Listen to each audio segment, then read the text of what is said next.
the big bell, the big thing.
Good morning, everyone. Welcome to our worship service at First Unitarian Society of Ithaca. Here we gather, nurturing our connections, seeking inspiration, and embracing change. My name is Joanne Kowalski, and I'm your celebration associate today. Thank you for joining us, those here in person and those watching online. I would like to take this opportunity to wish all mothers, grandmothers, and caregivers alike a very happy Mother's Day. Please check our website for more information about how to create connections. To receive updates describing opportunities for engagement, please email a request to office@uuithaca.org. If you are a newcomer, we extend a special welcome to you and invite you to visit our website and complete a newcomer form on the home page. You can also visit our engagement and outreach team table in the adjacent parlor after the service. Everyone is welcome to join us after service for coffee hour for a time of connection. Our service this morning is being live streamed from our sanctuary in downtown Ithaca and will be available for later viewing on our YouTube channel. I do have one announcement. Newcomers and long-standing community members who have never gotten a chance to participate in small group ministry are invited to a virtual event on Tuesday, May 10th at 7 p.m. This virtual meeting will include an overview of small group ministry, a chance to participate in an example session, and a time for questions and reflections. New groups will be starting up this fall. It's my pleasure at this time to introduce Regi Carpenter, who is joining us for today's service. Regi is a storyteller from a small town in northern New York on the St. Lawrence River. She has toured nationally and internationally, sharing stories about growing up in a small town on a big river with an undercurrent.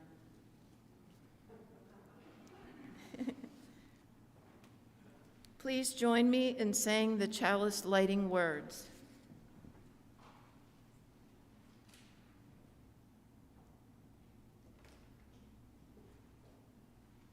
We light this chalice for the warmth of love, the light of truth, the energy of action.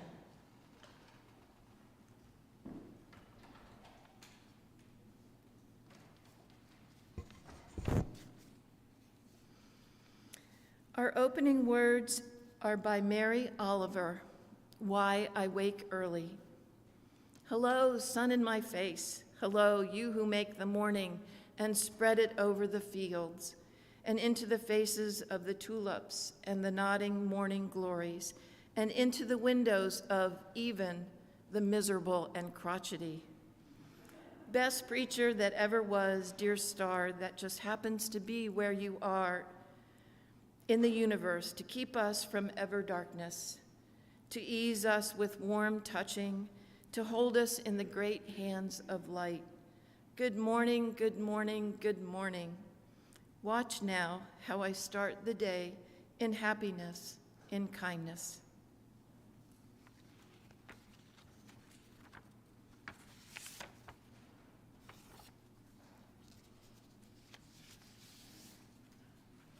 We stand in body or in spirit for our opening hymn, number 6 in our great hymnals, Just as Long as I Have Breath.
Good morning, friends. It is such a pleasure to share this special day with you. I'm going to invite anyone who is young at heart or would simply like to come closer to be able to see the pictures in my book better to come on forward and join me now. I'm going to open up the Wonder Box.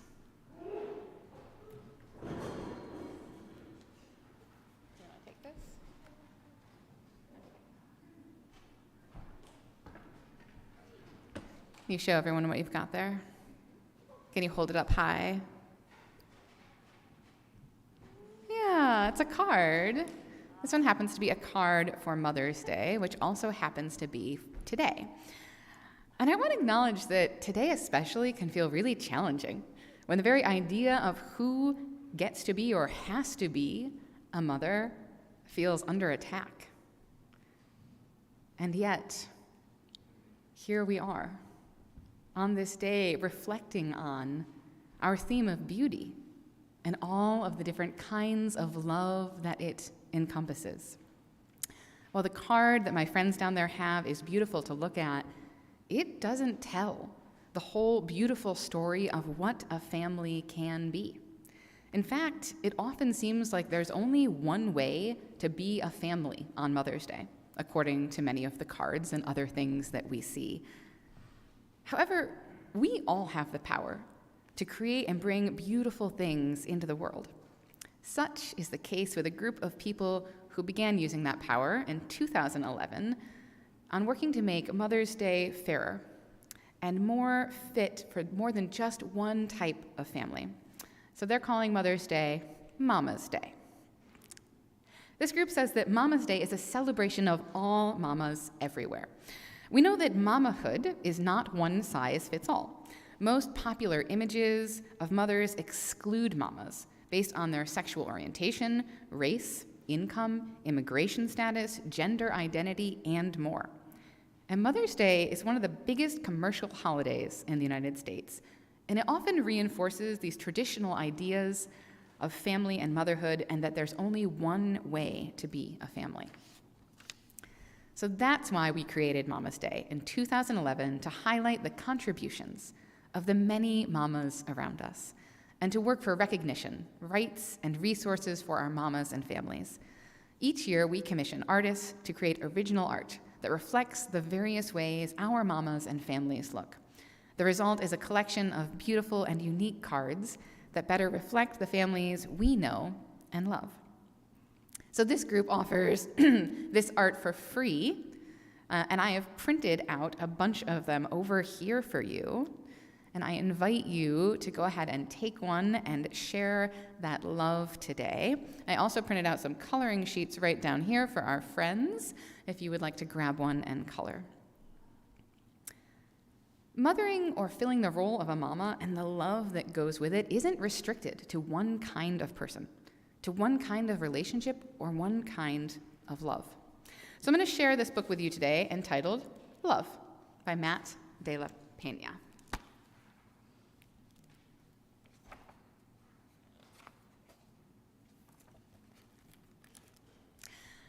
In the beginning, there is light, and two wide-eyed figures standing near the foot of your bed, and the sound of their voices is love.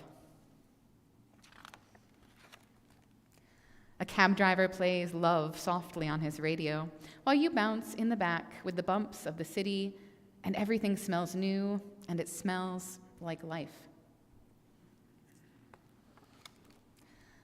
Love, too, is the smell of crashing waves and a train whistling blindly in the distance, and each night the sky above your trailer turns the color of love. In a crowded concrete park, you toddle towards summer sprinklers while older kids skip rope and run up the slide, and soon you are running among them, and the echo of your laughter is love. One night, the fire alarm blares. You're pulled from sleep and whisked into the street where a quiet old lady is pointing to the sky. Stars shine long after they have flamed out, she tells you, and the shine they shine with is love. But it's not only stars that flame out you discover, it's summers too, and friendships, and people. One day, you find your family nervously huddled around the TV, but when you ask what happened, they answer with silence and shift between you and the screen.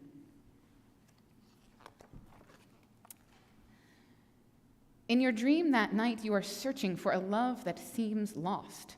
You open and close drawers, lift cushions, empty old toy bins, but there's nothing.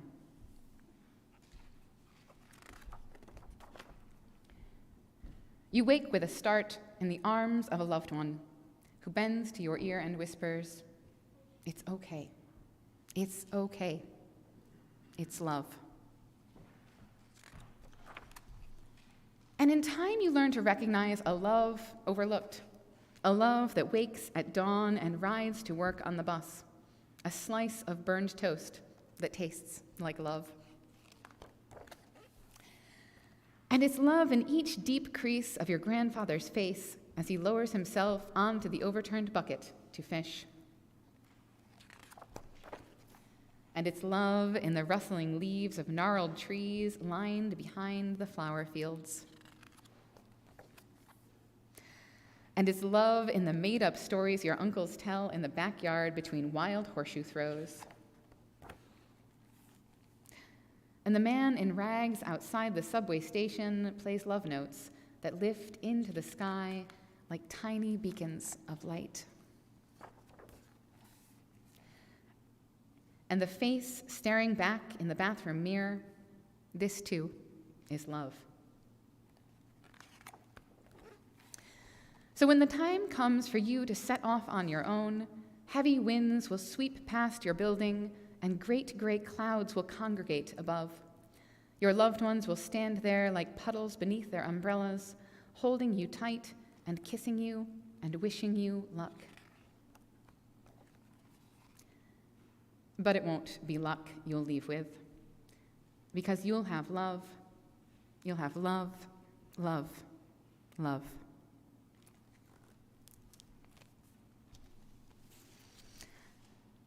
Thank you for sharing this book with me this morning. There is beauty in all of the love that we share and receive, in all the ways in which we care for one another and hold one another tight. And so today I wish you a happy Mama's Day, and thank you for the many ways that you give love.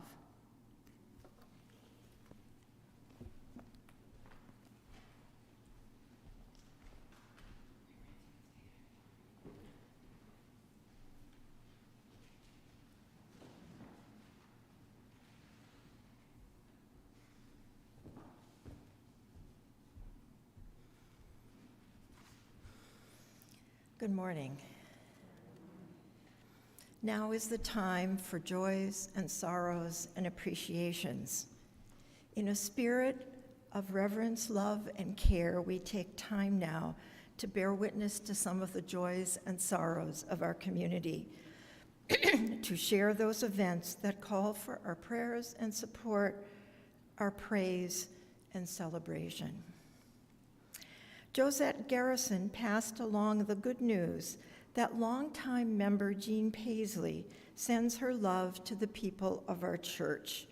She is a resident at the Seneca View Skilled Nursing Facility in Montour Falls and would welcome cards and calls. We miss you, Jean. Jean's address and phone number are in last week's weekly announce and will be in this week's weekly announce too.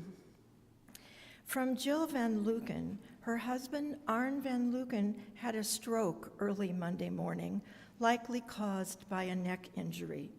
He is at Strong Hospital now, awake, alert, and talking. The stroke affects his swallowing, coordination, and sensory systems. He's exhausted but in good spirits. He is so mentally strong and determined to do everything they ask of him to get better.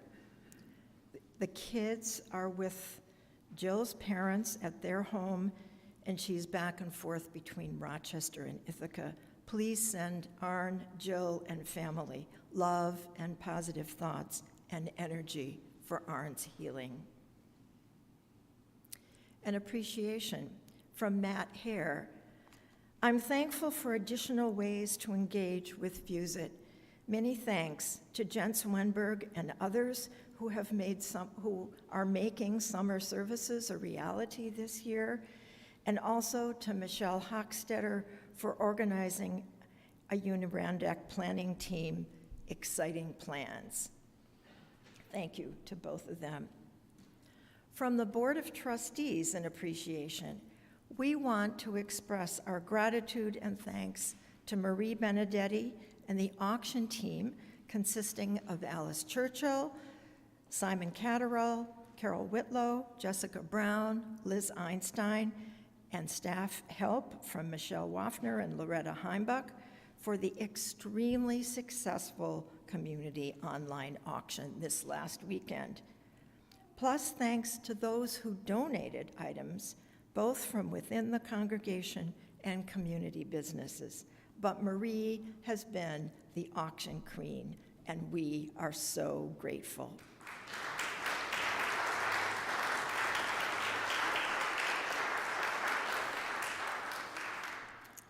And also a thank you to Emily Richards for her leadership skills and her creativity. We appreciate her hard work in rebuilding the RE program after COVID had required us to stop in-person services. Our maypole that we danced around this post last Sunday is a great example of that.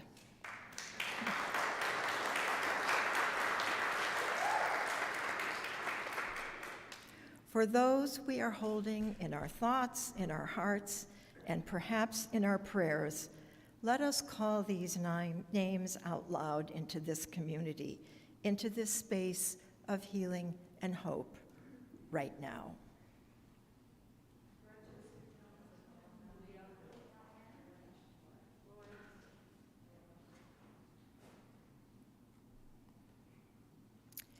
We extend loving kindness to all in our world, and let us not forget to extend loving kindness to ourselves. Today, tomorrow, and beyond, let our hands be outstretched in kindness, and let us keep showing up to our lives and to each other with an open heart, no matter what. Love and courage to us all. Blessed be, and amen.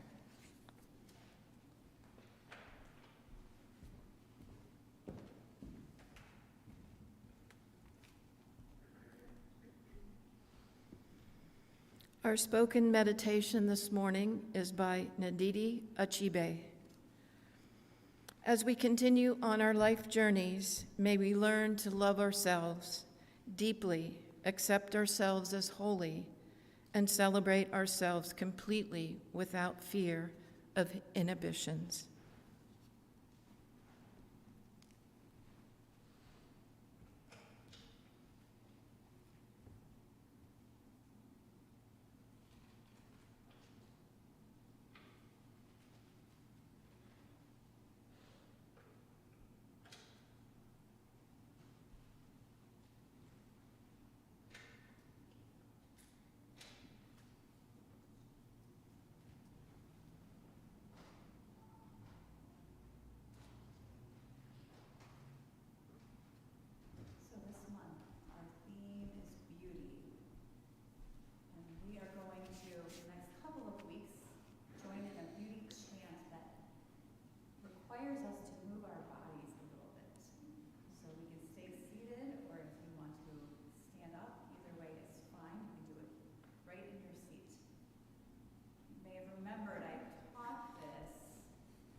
Beside me and all around me, beauty in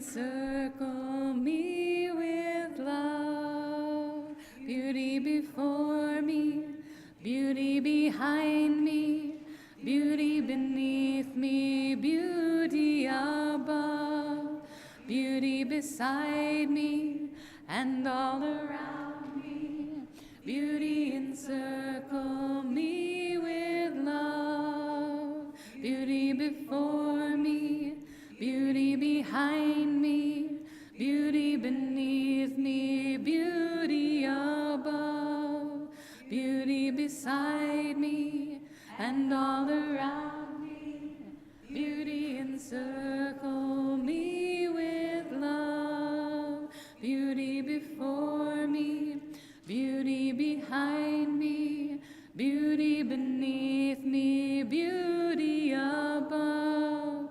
Beauty beside me and all around me. Beauty encircle me with love. Beauty before me, beauty behind me, beauty beneath me, beauty above.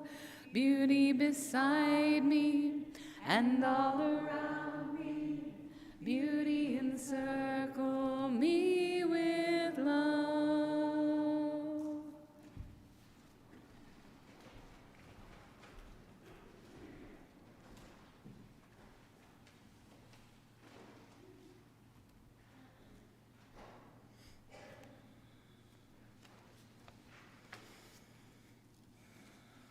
Each week, we take an offering to sustain the important ministries and programs of this congregation and its presence in Ithaca. The giving information is shown in the order of service.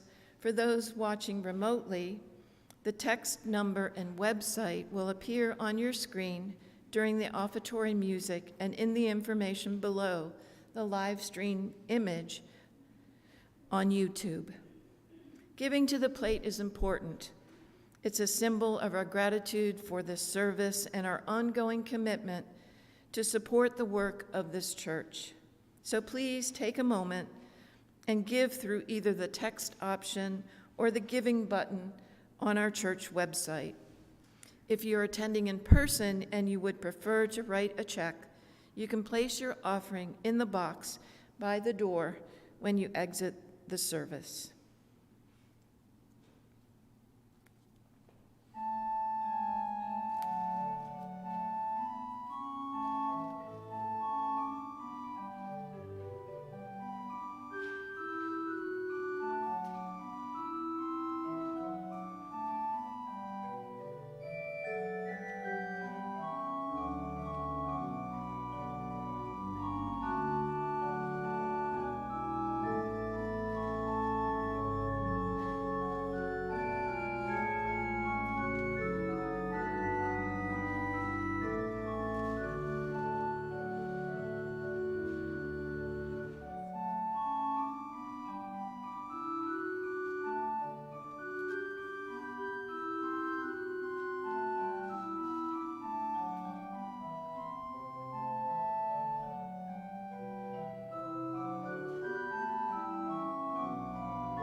Please join me in saying the offertory words printed in your order of service.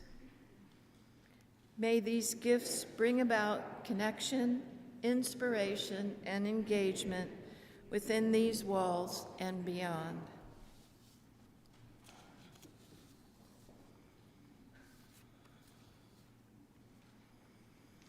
Today's reading is by Gary Kowalski, entitled Honoring Our Mothers. Gracious Mother, matrix of creation, womb of mystery, we thank you on this day for the miracle of birth, for the holiness of sex, for the power of eros and passionate love, to regenerate the world. Mother Nature, Earth Mother, we lift our hearts in song for all forms green and fragrant, glad with the hymns of resurrection and the rhythms of rebirth. Ancient Mother, Grandmother Spirit, we share your travail and feel the anguish of mothering, the hard work of those who labor, the pain of those who struggle with fertility, the wounds of those victimized by sex, the grief of women separated from their children. Healing Mother, midwife of change, enable us to partake of your promise, to bring forth the blade from the waiting soil, to bring community out of chaos, to turn tears into rejoicing. Through service to you, endless source of life, cradled in your arms, nourished by your goodness, enfolded within your beauty, great goddess in whom we live and move.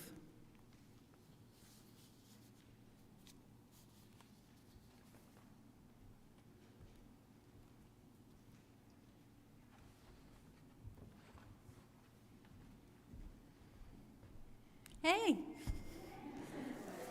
good to see you. You know, as I look out on so many of you, I feel like we're all scrapbooks of one another. We remember each other as when we were young and working out and mucking out course stalls. But here we are, remembering one another. Well, I don't think for 1 minute it's a coincidence that Mother's Day falls within Mental Health Awareness Month.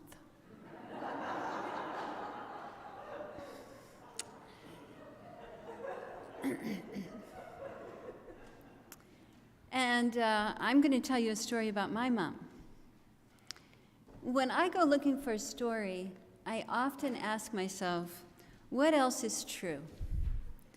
And this story was a real surprise to me when I asked myself that question, because I had grown up very estranged from my mother. And it just so happened that one day I was babysitting. This was before I had my own children. And the child lifted its arms up for me to pick it up and hold it. And I thought, wow, is it possible for a child to hate its mother? Because it needs its mother, right? It needs its mother to survive. And so I asked myself, is it possible for me to really hate my mother? Well, yes. But there's also something else that's true. And so this is the outpouring of that question. I'm a Carpenter kid. I'm one of Carl and Joe's kids. Oh, you remember Carl and Joe, don't you? Carl and Joe. Oh, didn't they have that little grocery store over there on the corner of James and Mary Street? Mm-hmm. And didn't it have a sign that read, Carpenter's Grocery, cold beer, bread, milk? Uh-huh. And didn't the C fall off of that and it was just old beer, bread, milk? That's the one. Well, you know, there's always been something funny about them Carpenter kids. Always been something funny about them Carpenter kids. Well, of course. I mean, let's take Carl, for example. I mean, it's not his fault because he was raised by Ben. Well, Ben was crazier than a loon. I know it. Well, that's because he was raised by Sam. And let's face it, there's just something funny about them Carpenter kids. In my hometown, you're never who you are. You're only who you come from. And my ancestral fingerprints identified me long before my name or my smile. It was said that Carpenter kids had descended from a long line that could be traced back to Lucifer himself. And the devil did everything he could to help us fulfill our destiny by putting temptation in our path at every turn. Now, I'm going to ask you, who could resist this temptation? I grew up on the St. Lawrence River, boathouses filled with boats, some with keys in them. Why did they leave those keys in there if they didn't want you to take that boat and go out and have some fun? And why did they leave that big coal chute when the freighters used to come by and drop the coal in? Why did they leave that there after they had been transferred to oil if they didn't want you to climb up that ladder, climb over onto the platform, and jump into the St. Lawrence River from 40 feet? I mean, why would they do that? And I ask you, why would Reinman's hardware store leave that rain gutter if they didn't want you to climb it and then jump the flat-roofed buildings down along the river and the dock where all of those magnificent double-decker tour boats used to go? We jumped from one building to the next, my brothers and sisters and I. Now, these were anorexic buildings, just like a poor man's sandwich, 2 slices of bread, no filling. We hopscotched our way across the roofs until we came to the American tour boat. Now, my father just happened to be a pilot on one of those boats. And we would watch and wait, keeping our bodies flat against the flat roofs. We would see all the tourists going up the gangplanks until the boat sank heavily into the river. And then they turned the engine on. And the water roiled as if Neptune were about to emerge with a seaweed beard and trident in his hand. And then they pulled up the gangplank and undid the ropes from the pylons. And then the boat pulled away from the dock. And when the boat was far enough away from the dock so we wouldn't get caught in the propellers, we jumped, dropping like pencils into the water and then pretending to drown. Help! Help! We're drowning! Help! We're too young to die! And all of the tourists would go to the back of the boat. The boat would list up out of the water, and then people would scream, "Somebody help these children!" My father would come over the loudspeaker and say, "Nothing to worry about, folks. Just a few of the neighborhood kids having a little fun. Kids, make sure you're home for supper." And the boat would pull out, going by Calumet, and then my father's sonorous voice would just float over the water, and he would say, "Now, folks, if you look over the left side of the boat, you will see the dividing line between 2 great nations, America and Canada." And once again, the boat would list up out of the water because everyone would go to the left side and look down into the water. Do you see a line? I don't see a line. Do you? Is this the line? And then he'd come over again. Just kidding, folks. There is no line.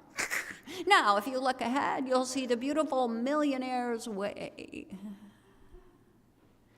Now, what our environment didn't afford us in terms of stupidity, our fellow citizens did.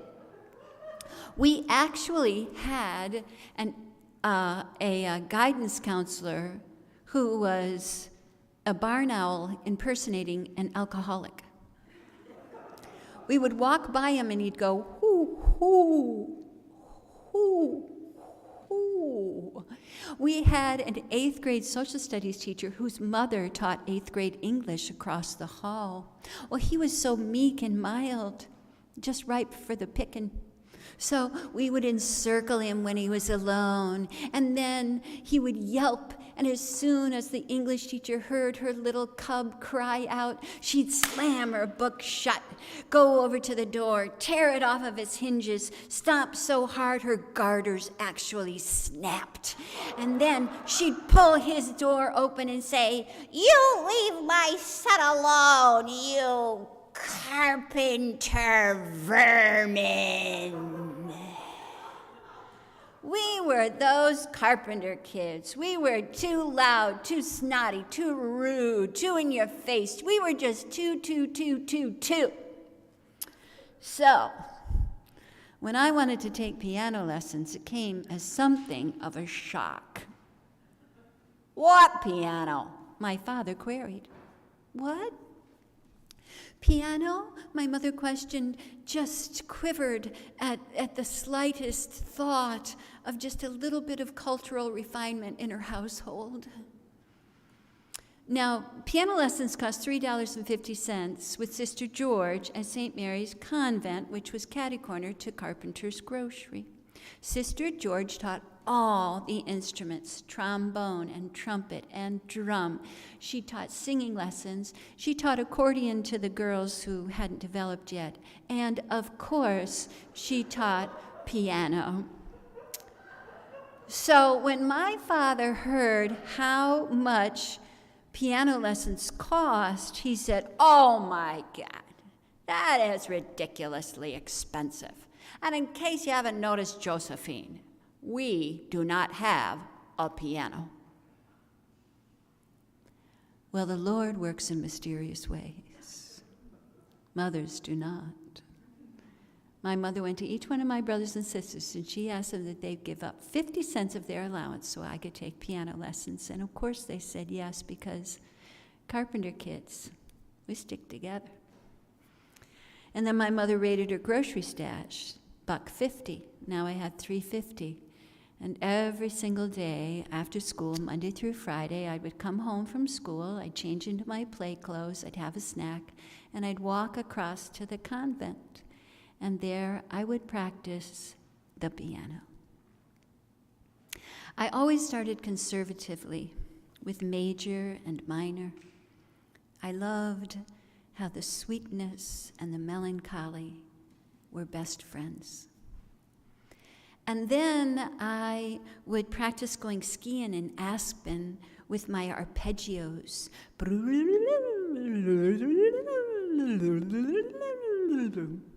And then I would pretend I was at the circus watching those suspended thirds hop to the sixth.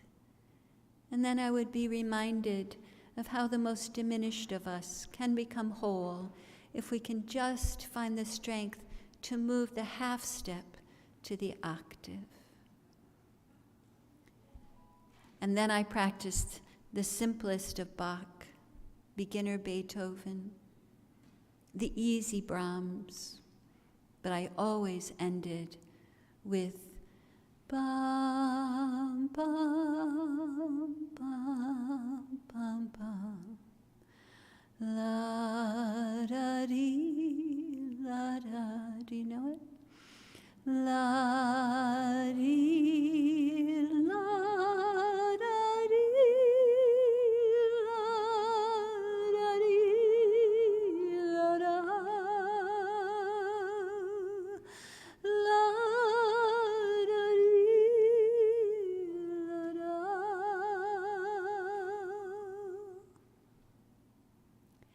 I came home from 6th grade one day, and there was a 3 by 5 by 7 foot rectangle in our kitchen covered with a ratty pink quilt.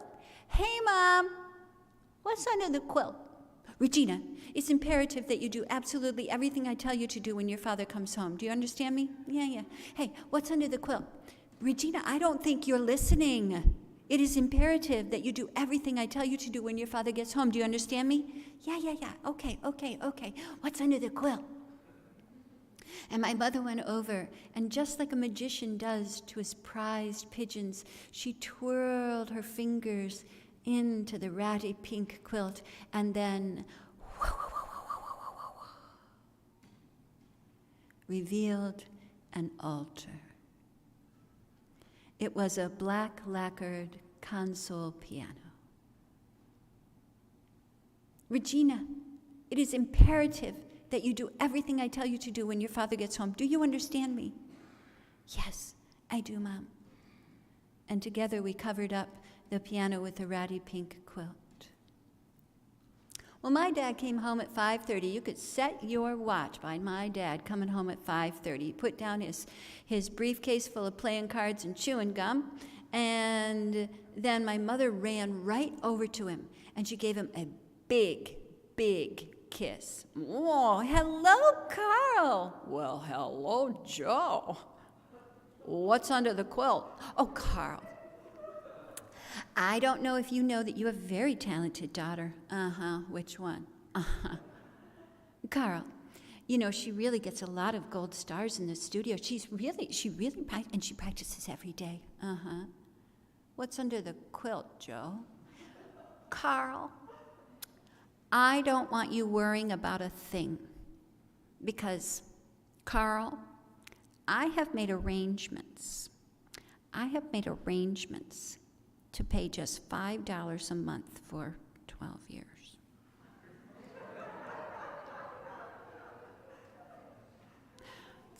What's under the quilt, Joe? My father strode over, and his fingers became like talons. He put them into the ratty pink quilt. He ripped it off, and as soon as he saw it, he bellowed, "That's going back in the morning." My eyes filled with tears. My mother shushed me. You see, it's the Lord who works in mysterious ways. Mothers do not. My mother had closed our grocery store one day. Now, this was a real risk because that grocery store was the only way we stayed alive. My dad was a Second World War veteran, and he had been injured very badly in the Second World War, and that meant that he was almost always in and out of the hospital. And until my father had his 100% disability, we really had no way of surviving without the store. So she closed it one afternoon, and she got on a public bus. Now, my mother, she couldn't drive until she was well into her 40s. She went to Watertown, which was 22 miles away. Now, this was a big city to us.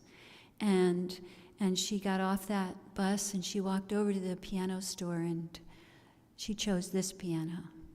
And then she made arrangements to pay $5 a month for 12 years.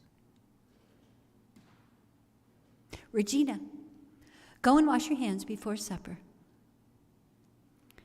So I sat down at the table, and my mother began to bring all my father's favorite foods out for dinner. She made him some fish, macaroni with margarine, and some iceberg lettuce salad with French's dressing, and she just piled it on and piled it on. Green beans cooked until they were smush.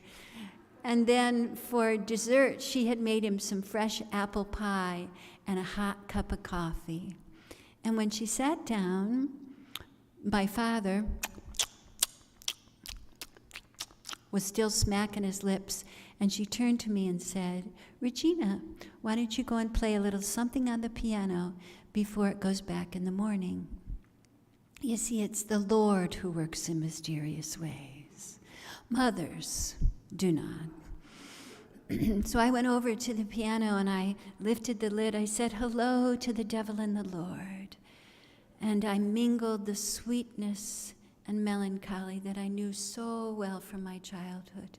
And then I went skiing in Aspen. I went to the circus. I was reminded that the most diminished of us can become whole if we just find the strength to move to the octave. And then simple Bach, easy Beethoven, a little Chopin, and bum, bum, bum, bum, bum. Bum, bum, bum, ba-da, la-da, la-da-doo.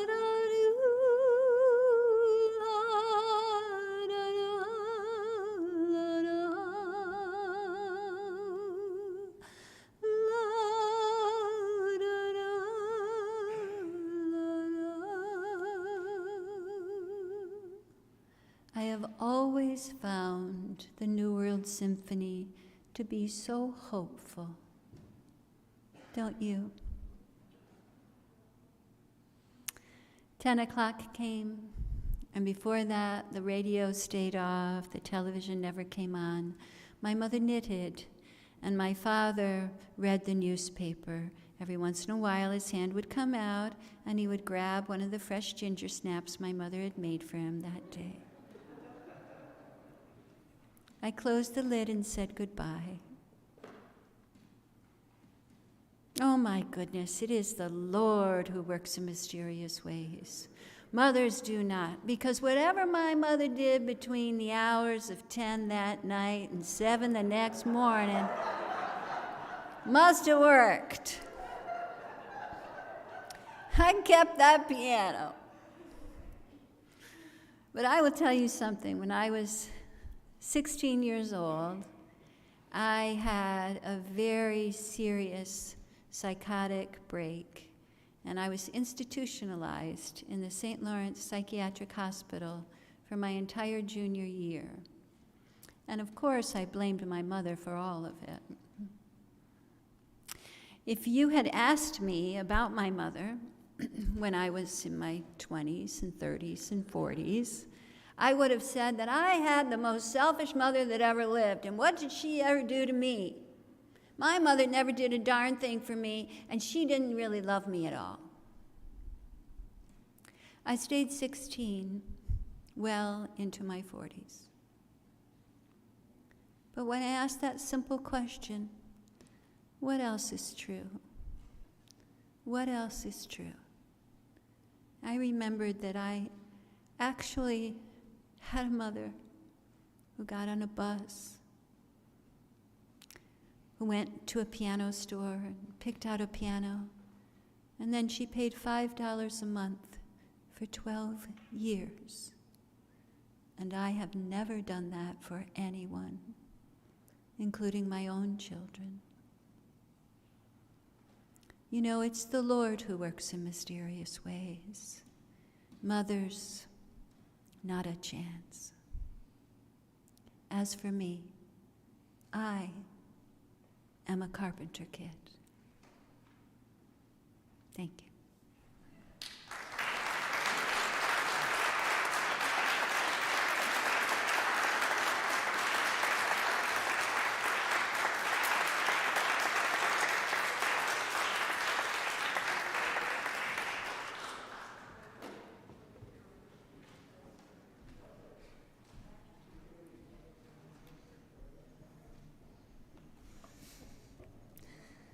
I invite you to rise in body or spirit for our closing hymn, number 326, Let All the Beauty We Have Known.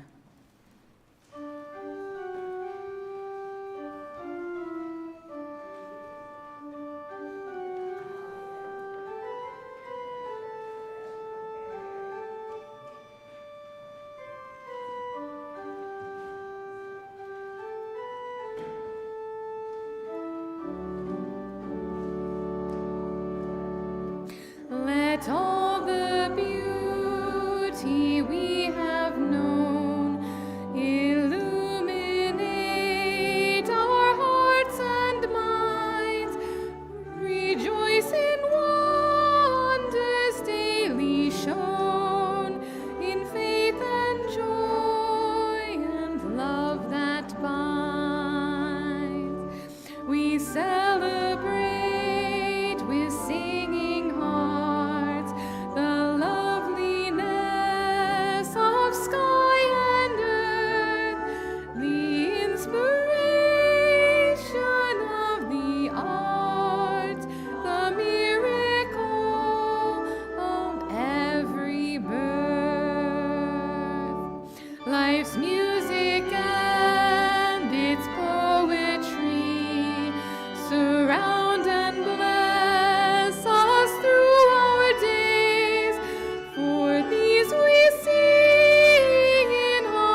Our closing words are by Notsaki Shange.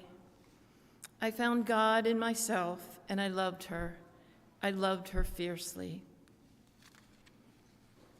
If you join me in saying the chalice extinguishing words.